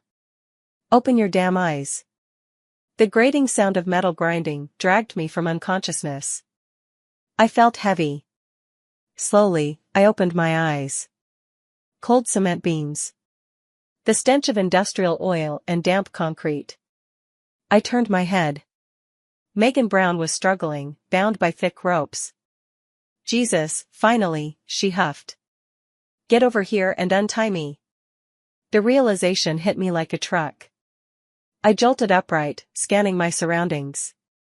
Cold sweat dripped down my spine. This place. This was the abandoned factory where I died in my past life. The ropes were tight, knots deliberately deadlocked. The building creaked. The wind howled. Megan was still swearing, unaware of our real danger. Dare to kidnap me? These bastards have a death wish. The rope was barely fraying, despite my efforts. Megan sighed, leaning back. Jessica, listen. They tied me up, but not you. That means their real target is my family. Get out of here. Go find help. I gave a bitter smile. No. This time. I think it's because of me. Her face darkened. What do you mean? A voice cut through the air. Patrick's voice. Your best friend is really damn loud. Megan Brown craned her neck to look, but I quickly covered her eyes and turned back to Patrick. She doesn't know anything. Let her go. Megan, however, wasn't one to be silenced. The hell I don't. I told you loud and clear, I'm from the Brown family. You dare kidnap me? My old man finds out, and you're done for. Patrick's face darkened. I spoke calmly, you heard her. This is between us. There's no need to drag the Brown family into it. Megan's father was a politician, her brother a cop, she had zero fear of anything. If something happened to her, nobody here would walk out alive. Patrick threw a utility knife toward me. Cut the rope. But you don't move. Otherwise, no one leaves alive. I scrambled to grab it and cut Megan loose. Don't look back. Go home. Megan frowned, whispering, this isn't a trap, is it? The first thing I'm doing when I get out is calling the cops. Call them. That's fine, I murmured. But I have a feeling they don't care about cops anymore. The bombing from my past life flashed in my mind. I shoved my best friend toward the exit. One of us needed to make it out. She squeezed my shoulder. Jessica, wait for me. I'll bring help. Then, without a second's hesitation, she ran. Now, it was just me and Patrick. I stood up, meeting his dark, brooding stare. What do you want? He countered, why did you go to the hospital? Stomachache. Needed medicine. Patrick scoffed. Jessica, don't take me for a fool. He grabbed me, dragging me toward the window, forcing me to look down. Let's see who's here. Down below, my uncle was holding a gun to a man's head. Daniel. My heart seized. Patrick let out a soft chuckle. By the time the cops arrive, they'll find Daniel's corpse. And your uncle won't escape either. My fingers turned ice cold. The worse I reacted, the more leverage he had. I forced myself to close my eyes. I'm divorced. Whatever happens to him has nothing to do with me. Patrick's voice chilled. Really? He called down, Uncle Anderson, take out one of his legs. Bang! A gunshot cracked the air. I snapped my eyes open. Daniel's leg bled. His knee buckled, forcing him down on one knee. But he still looked up at me, face pale, but resolute. Patrick, I'm here. Let her go. Patrick ignored him, turning to me instead. Jess, are you happy now? I was shaking so hard I couldn't speak. Uncle Anderson, the second leg. No. I grabbed Patrick's arm, begging in a trembling voice. Please, I'm begging you. Patrick's smirk vanished. His fingers clenched so hard his knuckles turned white. Daniel, drenched in cold sweat, hissed through gritted teeth, don't scare her. Patrick's gaze darkened, full of malice. He lifted my chin. And kissed me. His lips were dry, forceful, brutal. I gagged. Struggled. He growled against my lips, do you want him to die? I froze. Patrick pressed harder, rubbing against my lips. Bile rose in my throat. I shoved him away and vomited violently. Do it, Patrick ordered coldly. Another gunshot echoed. My mind went blank. I crawled to the window, screaming. Daniel. But Daniel wasn't the one lying in blood. My uncle was. He had collapsed, face down, a bullet in his back. Daniel's left hand dripped with blood, but he was still standing. A SWAT team was storming the perimeter, surrounding everything. Patrick's expression shifted. In an instant, he yanked my collar, dragging me behind a concrete pillar. Outside, police were calling out, trying to negotiate. He hadn't expected them to come so fast. Patrick tightened his grip on me, hiding in a blind spot from the snipers. I have explosives, he declared, voice sharp. If Daniel doesn't come in alone, I'll take her with me. I gasped for air, vision swimming. Patrick, listen to me. I'm perfectly calm, he cut me off. Last time, you were willing to die with Daniel. Why not for me? I thrashed wildly, fighting his grip. I don't want this. His breath was erratic, his tone hysterical. I could have fixed everything. But why did you come back too? I want the old Jessica back, my vision darkened. Patrick. A low, steady voice sounded nearby. I'm here. Let her go. The pressure on my throat suddenly disappeared. I collapsed, choking. Eyes blurred with tears, I reached for Daniel, instinctively. He stood at the top of the stairs, his wounded leg unsteady, his bandaged hands clenched. He was even more battered than in my past life. But from the moment he stepped in, he had never stopped watching me. Patrick dragged me back, suddenly pulling out a knife and pressing it against my throat. Daniel, let's play a new game.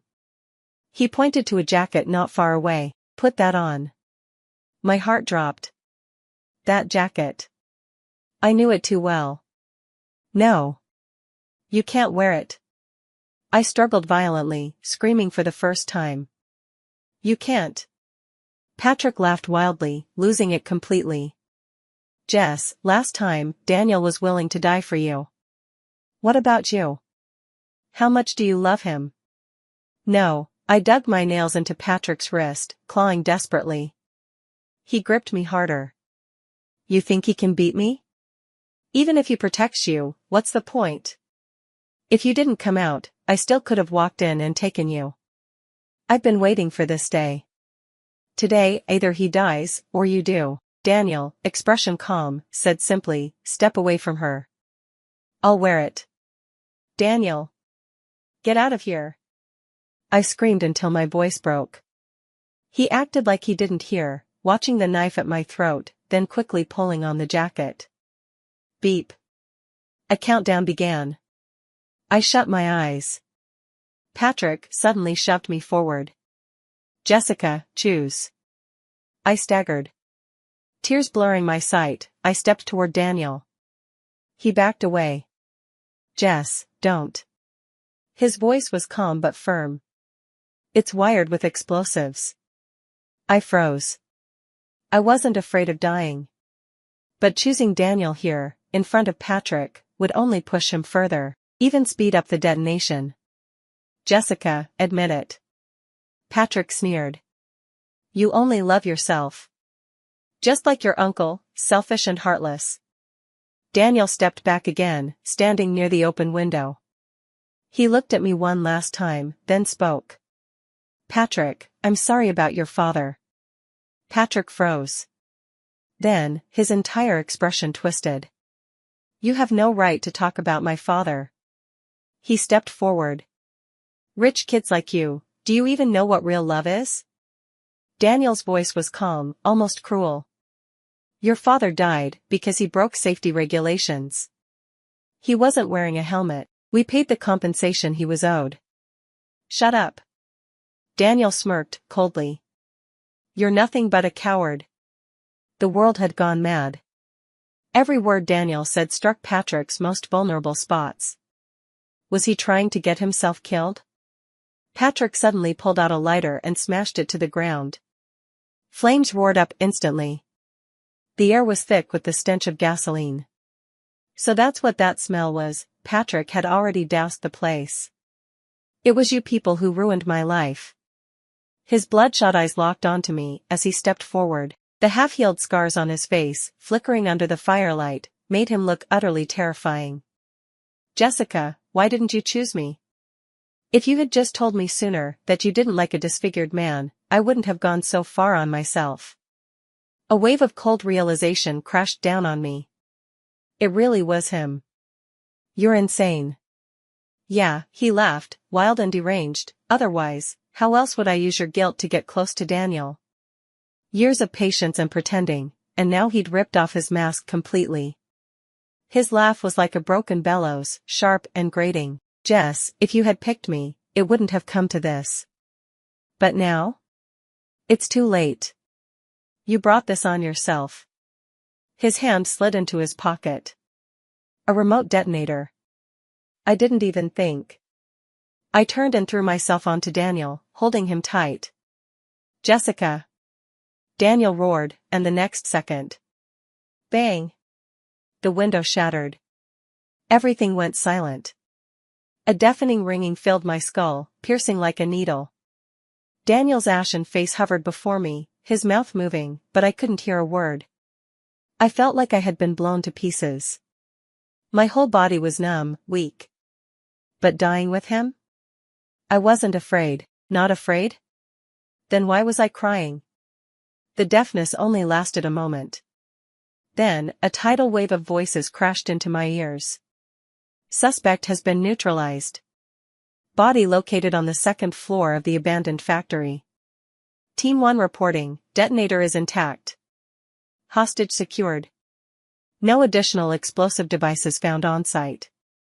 Fire spreading rapidly. Evacuate the hostages immediately.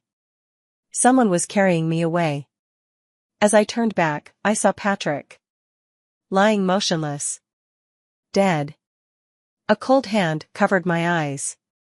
The bitter winter air chased away the acrid stench of smoke and gasoline. Sirens blared. Red and blue lights flashed, reflecting off the setting sun. My legs gave out, and I collapsed into the snow, shaking uncontrollably. Megan Brown's loud, furious voice had never sounded so comforting. Goddamn lunatics, still playing with explosives in the 21st century? This is a law-abiding society. Every last one of them should be locked up. No parole. Death penalty. One bullet to the head, straight to hell. Enough, go check on Jessica, an officer said. We'll take care of the rest. Megan spotted me instantly and yelled, Jessica, get up, you're pregnant, stop rolling around in the snow. Beside me, Daniel froze. Then, without a word, he shrugged off his blood-stained jacket, strode over, and lifted me into his arms. Expression dark as a storm. Hey, Hey. Who the hell are you? At least say something before snatching her. Bang. The car door slammed shut, cutting off Megan's protests. Daniel shoved me into the back seat, climbed in himself, and stared at me. His gaze was heavy, suffocating. I shrunk back into the corner. Don't look at me like that. I am scared. You were scared, but still ran toward me? You think this is some kind of game? A brief silence. Then, he exploded. Daniel had never used such a harsh tone with me before. Tears immediately welled up in my eyes. The bomb was on me. He was so furious, his veins bulged. What if Patrick had pressed the trigger? I could tell he was about to keep scolding me, so I dramatically flopped onto his chest. Oh no.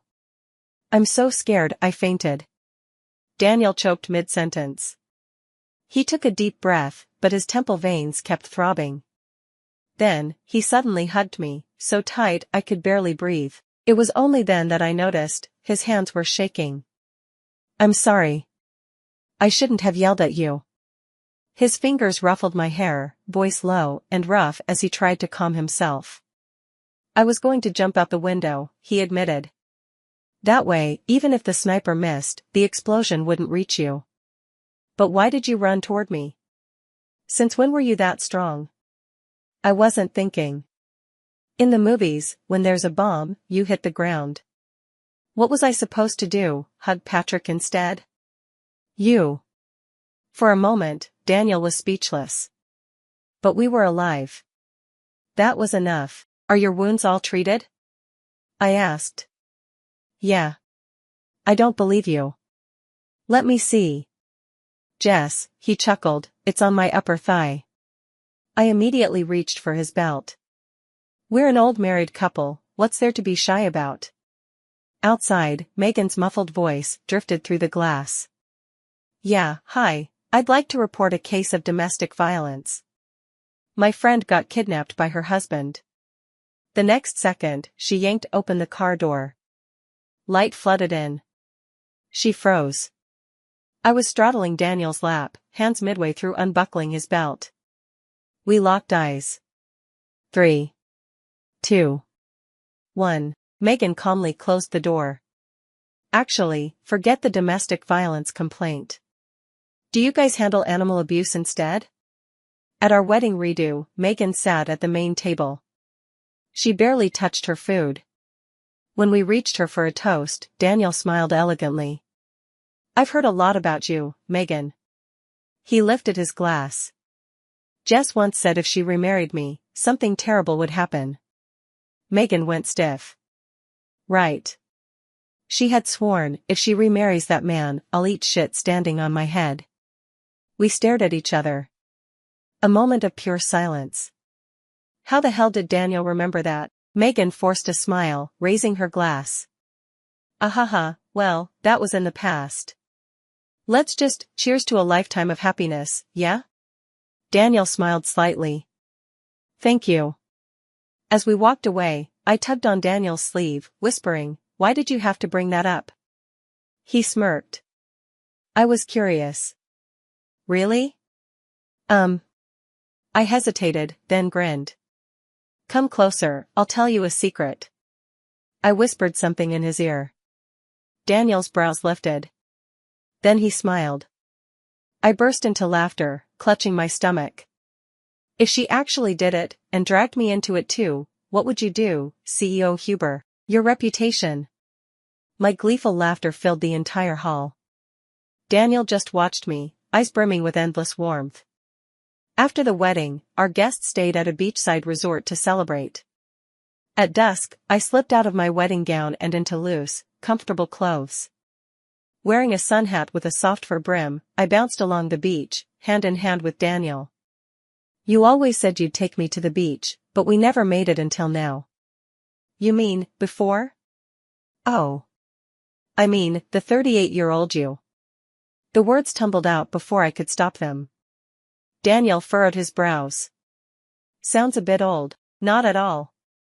I smacked my lips thoughtfully. Even at 38, you were incredibly handsome. A bit quieter, not as easy to tease, but still irresistible. The 38-year-old Daniel was steadier, more reserved, but just as heart-stirring. Daniel seemed lost in thought after that. The rest of our conversation was half-hearted on his part, as if his mind were elsewhere. That night, the moment I stepped into the bedroom, I was detained. A dangerous presence crept up behind me, his burning hot chest making me shiver. Click. The door locked. Daniel's usually cool voice was laced with something deeper, darker. Does that old man understand you the way I do? I froze. Then suddenly, it hit me. That's why he'd been acting off all day. He was jealous of himself. I burst out laughing. Wait, you. Daniel gripped my chin and turned my face toward the mirror. His eyes hooked onto me like claws. Not easy to tease? He let out a low chuckle. That just means he wasn't good enough. Don't say that. Still defending him? The sharp edge of jealousy in his voice was unmistakable. And no, that's not it, I wanted to cry. If you remember this 10 years from now, are you going to prove yourself again? Daniel paused, then replied seriously, in principle, yes. Why are you two competing, but I'm the one suffering? He ignored me completely, his gaze fixed on my reflection. I almost wish that old man could see this. I slapped my hands over my face. Enough already. Daniel captured my lips, whispering against them, Jess, you're mine. That night, I must have had the highest emotional intelligence of my entire life. I had to acknowledge that he was better than his 38-year-old self, while also assuring him that his older self had still been impressive. Deep into the night, moonlight filtered through the curtains, casting a soft glow on his face. Daniel had already fallen asleep. I gently traced my fingers along his cheek, warmth blooming in my chest. Countless times, I had held the hand of the 38-year-old Daniel and sighed, if only we had been together sooner. A whole decade. We had lived as two strangers drowning in pain. Looking back, I think I must have loved him even then. On those quiet nights when he silently covered me with a blanket, there were moments when I had wanted to hold him tight and say, let's start over. But Patrick's death had always been a thorn in my heart. Every time I felt even the faintest stirrings of love, that thorn would dig deeper, reminding me that Daniel had once hurt my family. Maybe that's why, when the misunderstanding finally cleared, my love for him had poured out in a flood. I had loved him for much longer than I had let myself believe. Jess, why are you awake? His voice was still hazy with sleep. I cupped his face, leaned in, and kissed him softly. I love you. Underneath my palm, I could feel his heart start to race. This man. Still so easy to tease. Daniel pulled me back into a deeper, lingering kiss. I love you too. His sudden intensity left me breathless. Wait, what's gotten into you? I just had a dream. Huh? He opened his eyes, stormy, unreadable, like a gathering tempest. I dreamed about our past life. My breath caught. Really? Yeah.